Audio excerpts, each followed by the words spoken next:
There you go. Perfect. Hi, Dan. Hi, Ashley. So, how are you today? So good. Thank you for having me back. Thank you so much for being here. It is amazing, and it is super. And I think it's the best way to start an epic day with an epic guest such as you. Thank you. Now, before we start, you know the drill. I have to give you an epic, super badass welcome. So.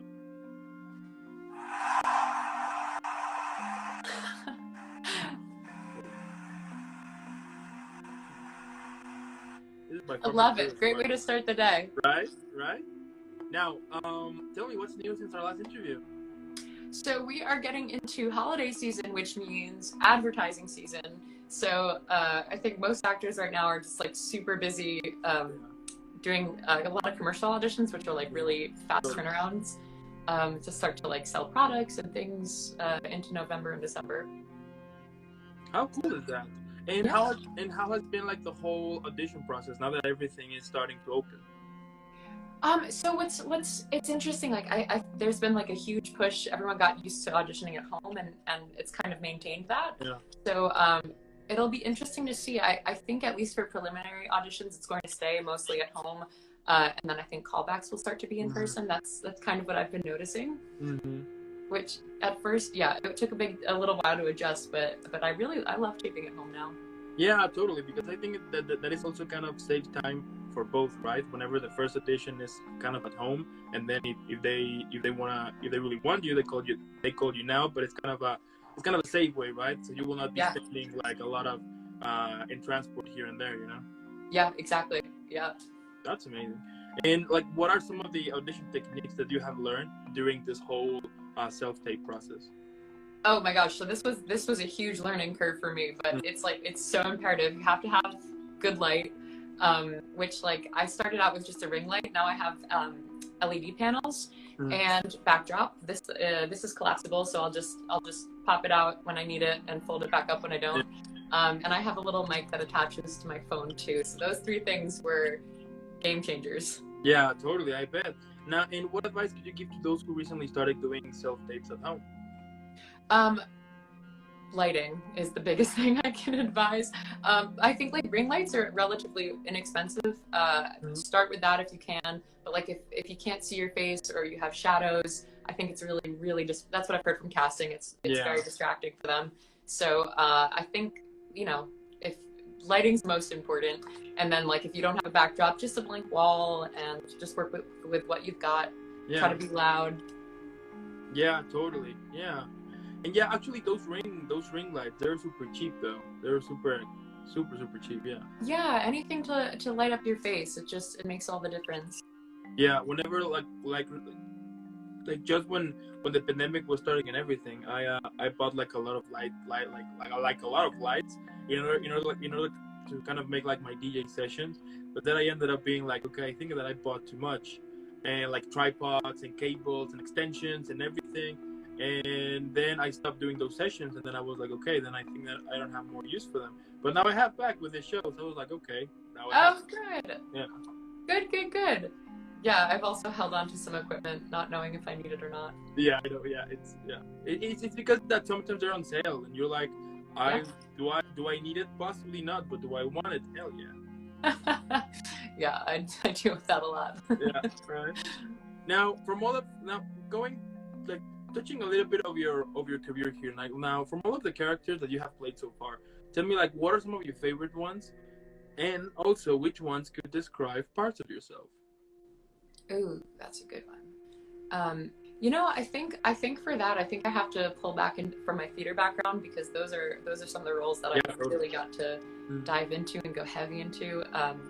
I think Sally Bowles is probably one of my most favorite roles I ever played. And I love her because she is showy and fun and vibrant, and also really dark. And she has so many layers. And I really miss musical theater. That's a big part of my heart. I think that was, probably my favorite role of all times. And I think connect with parts of myself too, because I love entertaining and being vibrant and fun, but I also have a lot of complex parts of me. So, I think Sally Bowles. Okay. Cabaret. There you go. And well, now from all of your different performances at the moment, which one has been like the deepest learning curve? I mean, like the performance that you learned most lessons from. That's great. I think one, from a technical aspect, the first like big set that I was on out here, I filmed. It was an AMC commercial, which was the first time I was on like a really big lot, and I had my own trailer, and it was like, wow, okay, these are all the things, and it was like what I really learned what the process is like and how it takes so long, because like you have to match lighting, you have to match set, there's so many moving parts that as an actor I really wasn't exposed to, and then being on set I got exposed to. And then another learning curve in that is like, we had all day, we had all footage, we had coverage, we had angles, and after all that the network decided that they wanted to go a different direction for this program, and so it just never saw the light of day, and that was another big lesson for me out here, because it happens all the time. And at first I was crushed. I was like, no, but that's just part of it. That's cool. Yeah, totally. And what can we expect from Ashley in the future? So I'm working on recording an album right now, so I'm focusing some on music. Yeah, I'm playing a show in Los Angeles soon. I'm part of Writer's Block, November 4th, if anyone's around. And I'm pushing towards music. I'm pushing towards performance. I've been working with some really talented people trying to film their own content, and I'm taking a step back from producing and really just want to focus on acting and music, and that's what I got cooking. That's so amazing. Yeah, I'm so happy that you are continuing pursuing what you love, and that you are killing it, and that you are getting like more involved here and there. I think that is very inspirational, and at the same time, I mean, that's the way, if you love something, you will always find a way to continue. And the fact that you are now going to release an album, which I can't wait to listen, by the way. Thank you. Yeah, it's so amazing. I really can't wait to see you in more stuff involved. You know what I mean? That will be epic. I appreciate it. Yeah, thank you. I'm really excited. Yeah. Now, moving on to a little bit to the whole Halloween season here. Tell me, what do you like most about it? I love Halloween. I love dressing up. That's my favorite part. Always has been. That's so cool. And what are some of your favorite moments that you had as a kid on Halloween? I have two sisters, so we would sometimes do like conjoined costumes, and then we'd run around the neighborhood and trick or treat. That was the most fun as a kid, just like getting free candy, because we weren't allowed to have candy as kids except on Halloween. Okay. That was really highlight. That's so cool, huh? And if you could pick, if you could pick like any costume for Halloween, like right now, which one you would choose? I have this planned out months in advance. So my best friend and I, we do a joint costume every year. So we've been, I think last year we were Paris Hilton and Nicole Richie from The Simple Life. We were Tequila Mockingbirds one year. We go all out. So this year, are you on TikTok, Dan? No, but I'm gonna. Okay. There's a throwback to Berries and Cream, which was like a Starburst commercial in I think 2010 or something. So I'm gonna be Berries and she's gonna be Cream, and there's a dance that goes with it. So that's cool. That's what we have in store. Yeah, that's so fun. Yeah, I like that. That's so cool. I do think in Halloween it's I think especially on Halloween is that you could see all of this amazing either costumes or ideas from people, people that really get creative on Halloween, and I think more that they get more creative than Christmas. Yeah, very, That's lots of fun costumes. I love seeing what people are. Yeah, totally. One of my favorite, probably one of my favorite costumes that I had, and it wasn't for Halloween though, but it was for a zombie race, and so my brother made that race, and he was looking for staff to be the zombies, right? So I was like, yeah, I'm in. So I was one of the zombies. A couple of friends were also zombies. And after the race was done, which the race was, I don't know, at 6 a.m. So when the race was over at 7, and they were like, okay, let's go have some breakfast. Fine. So we were 3 guys as zombies in a car going for breakfast, and then we went to this restaurant, and we were still having all the makeup, all the props and all the kind of stuff and the eyes and everything. So we went to this restaurant, and the host was, she was just like, what? Yeah, we're just a couple of guys here. Yeah, okay, sure. They let us. Of course that they let us in, but everybody around was just like, what the hell, you know, like a couple of zombies just eating breakfast like normal guys, you know, and even a friend of mine, there was this kid who was like looking at us, and then this friend of mine, he was having pancakes, so he just grabbed a pancake with his mouth only, and then he looked at the kid and he was like, what? And the kid was just like totally traumatized after that. So that was cool. That's amazing. That's hilarious. The zombie celebrities. Yeah, totally. We have like we spent for a couple of hours with the makeup, and yeah, after that it was horrible to take it out. I remember that it took hours for me to kind of took like everything, because it was just too much like latex and props here and fake blood and bites. It was. Oh my gosh, yeah, hours. It's crazy how long that stuff takes. Yeah. To put on and to take off. Yeah, after that I was like, I'm never gonna be a zombie ever again. You know? I'll never say never. Yeah, who knows, right? Now, any movie or TV show that you could recommend for this Halloween season? Which one? Oh, yes. The Haunting on Hill House on Netflix. Mm-hmm. So good. Terrifying. I watched it last year with my roommate at the time. We watched it together, and we couldn't sleep for like a week. Yeah. It was so scary. Okay. It was really well done, though. Great acting, great writing. Haunting on Hill House. If you like scary stuff. That sounds like a plan. All right. Now, starting with this kind of Halloween special that I'm doing right now, tell me, like, do you have like any creepy story you would like to tell? I do. Okay, so my mom and all her siblings grew up. They moved into a haunted house, and it was like extremely haunted. They all have their own stories, but my favorite is my uncle's story. So he was sleeping downstairs, and in the middle of the night, he heard someone fall down the stairs, and he jumped up and he ran over thinking it was his mom, and no one was there. And so he's like, okay. So he goes back to sleep. Same thing. Hears someone fall down the stairs. Gets up. No one's there. This happens like a few more times, and he's like really freaked out. He tries to tell his brothers and sisters. No one else has heard it. So then fast forward years later, they were all doing research on the house and the history, and turns out it used to be an inn, and there was someone was robbing the inn, and they were on the upper floor, and the innkeeper came to confront the robber and try to get him out, and the robber pushed the innkeeper down the stairs to his death, which is wild to me.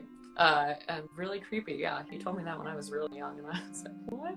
That's so crazy. And have you experienced like any of those story or paranormal stuff, let's say? Firsthand, yeah, actually, I did. We moved into a house when I was in second grade, and the computer was in the basement. I'm from the East Coast, so we had basements, and basements are creepy. We had just moved into this house, and the owner of the house had passed away in the house, and he had this huge record collection in the basement. The basement was like really big, really dark, and the computer was by the records. So I was on the computer, and I felt something behind me, and I turned around, and I saw a man, and I screamed and ran upstairs, and my parents came down, both of them. My dad thought someone was in the house, and there was nobody there. And then my sisters had also separately on separate occasions seen him downstairs. Needless to say, we stopped playing in the basement. We just stayed away. Yeah. Wow. And do you remember how that man looked? Oh yeah, like I can tell you every detail. He was in a red plaid shirt. He had glasses on. His hair was parted and balding. He had like kind of a stomach. I vividly saw him and like was terrified. That's so crazy. Yeah. Wow. Yeah, that's the only ghost I've ever seen, but it was enough. One's enough. Yeah. That must have been like horrible. Wow, that's amazing. That's so cool. Yeah. I never had. Well, probably I did have one of the encounter. I mean, I'm not sure if it was paranormal or not. But back in high school, well, I was the worst student in the world, by the way. No. So I was constantly trying to get into, like programs or like if they were having like a school play, I'm in, so I could get like extra credits, right? So in every kind of extra thing they were doing, I was in always, so I can get extra points. So we went to this. So in my so in the school that I was, it was a very Catholic school. So every once a year they will take like some of us to take us to very like poor communities and try to like help them and try to build stuff for them, play with the kids around, stuff like that. So of course that I went to those to one of those communities. And yeah, I mean the people there is super humble. They're super friendly, super warm, super kind. I mean they will offer you what they have, even if it is like just a chicken. Like literally, if they have like a chicken, they will offer to you like take the chicken. So that was really kind of them. But then one day we were like exploring with some friends of mine, and there was like this local guy taking us, and then there was like this huge hacienda, like abandoned, but it was a huge one, right? And it was like totally abandoned. And then there was this white dog, totally white dog, and that white dog was kind of in front of us. And then the local guy said that hacienda has been cursed for very long times. There was a mass murder there, and nobody goes inside. So of course, me and a couple of friends, being a couple of kids, were like, let's go, right? No. So we were like heading in, and there was this white dog in front of us, and he was just barking, but he wasn't looking aggressive at all. So a friend of mine just took a picture because he was looking. I mean, that white dog was looking like really amazing. So he took the picture of the dog, and then we continued moving. I mean, we basically moved like a little bit,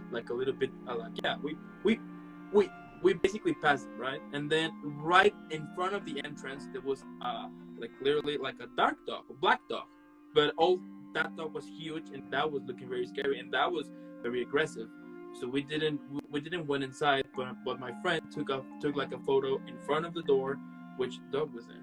Now the creepy part is that when we came back, we saw the pictures, no dogs. Neither dogs. one? Neither one of them. Oh, that's no dogs. Wild. Ooh, when we saw that, we were like, oh. We didn't came back after that. We were like, no, let's stay here safe. Oh my god. And those photos still there, and there's nothing. I mean, if you see them, you're like, okay. I mean, there's a picture of like that it looks like someone took to the grass. That's cool. And then somebody who took a photo, and then a photo of a big abandoned door, and that's it. That's wild. There was dog there, so that was kind of that's wild. Yeah. We never creepy. We never went back after that. We were like, no, that's so. And then we told to the to the local guy who was kind of giving us a tour around. And then he told us that the reason why there is a white dog and a dark dog is that and a black dog, is because sometimes like the white dog. I mean, their representation they have is that the white dog is kind of he's staying there to kind of prevent for you to go for you to go like continuing. But if you continue, you will face this black dog, and if you continue, then nobody knows because nobody has ever entering. So that was pretty. Oh, it's the warnings. Oh, the locals always know. Yeah, the locals always know. Yeah, that was super scary. Yeah. I think that is probably like one of the most let's say that scary moments or creepy moments in which all of you were like, what? But yeah, it's so interesting, right? That everybody will have everybody will get like these crazy stories. A friend of mine, her grandma died, and they basically stayed in her house. I mean, she has like this huge house, and I never went there, but everybody says that her house is haunting. That you will see people walking, and that you will hear jiggling here and there. But she's already used to that. But every time she was telling me like, you need to come to my house, I was like, hell no, I'm gonna stay here. Good choice. Yeah. I would have done the same. Totally. But yeah. Now, between like all of the seasons that we have, so Halloween is your favorite one. But do you have like a second one, like Christmas, or which one will come after? I think Christmas is my favorite, to be honest. I do love Halloween, but I think Christmas is my favorite. Just because I have a big family and we all come together. And so cool. I live in California now, and they're all in New York, so I get to see everybody. Yeah, Christmas is like family time, so that's number one, but Halloween is definitely number two. All right. Now, do you guys have like so back when you were a kid, you were doing, yeah, like trick or treat and everything. And then in high school, college, so you have like this crazy Halloween parties? Always, yeah. That's so cool. That's so Yeah, always. Although I remember my first party, I was like, I think my neighbor had a party and like he invited me, and I like wasn't quite, I was still like a kid, I was like maybe 8, and I like didn't quite get the concept of like being cute and being cool. Like I had no idea. So I showed up as a lumberjack, and that was my costume, and everybody else was like very cute or like an angel or something, and I was just like in a flannel with a beard, and they were like, hey. I was like, hi. That's so cool. That was my first party, and then I learned. From all of your costumes that you had at the moment, which one has been like your favorite one at the moment? One year I dressed up as fake news, and I like had newspaper all over me and like some plastic surgery marks. That was fun. That's my favorite. I like I love the puns. I like that. Yeah, that's cool. That's cool. That's so cool. Well, actually, I mean, at the end of the day, you know what I'm gonna say. I mean, you're basically a badass here. I mean, you're a badass. What can I say? I mean, you're super awesome, super talented. The fact that you are like as I said before, the fact that you are continuing building your career here, that you are working into more stuff, you're getting an album. That as soon as that album gets, let me know so I can definitely check it out, because thank you so much. It's gonna be awesome. I'm super excited about that one. Also that Halloween's coming, so basically make sure that you are having an amazing time, an amazing Halloween here, amazing holiday season. I'm super sure that a lot of amazing things are coming to you super soon. Now, because we finished the whole, let's say like the whole questions and everything, you know that I have to give you an epic super shout out. So, you know, so and again, keep having an amazing rest of the day. And if someone right now would tell me like, how can I describe Ashley, I would say this. Yeah. There you go. Thank you. Always a pleasure. Thank you so much for having me again. Yeah, I can wait for another interview. Hopefully for the next one we can talk more about your music, because I'm super excited about that one, and also about your next performances. As soon as you have like some news for a new one, let me know so I can also distribute. And also make sure that those who are watching this now or watching it later on the YouTube or listening to it on the podcast, make sure that you're following Ashley on social media. I mean, you know her, she's awesome, she's badass, she's amazing. So normally what I would say, you know the drill, put pause, hydrate, leave a like, subscribe here and there, and then go follow Ashley, leave 1 million likes, subscribe, just send her epic information vibes, because we need more talented people as her. So. Thank you so much. Thank you, Dan. Have a good one, okay? Take care. You too, bye. Bye.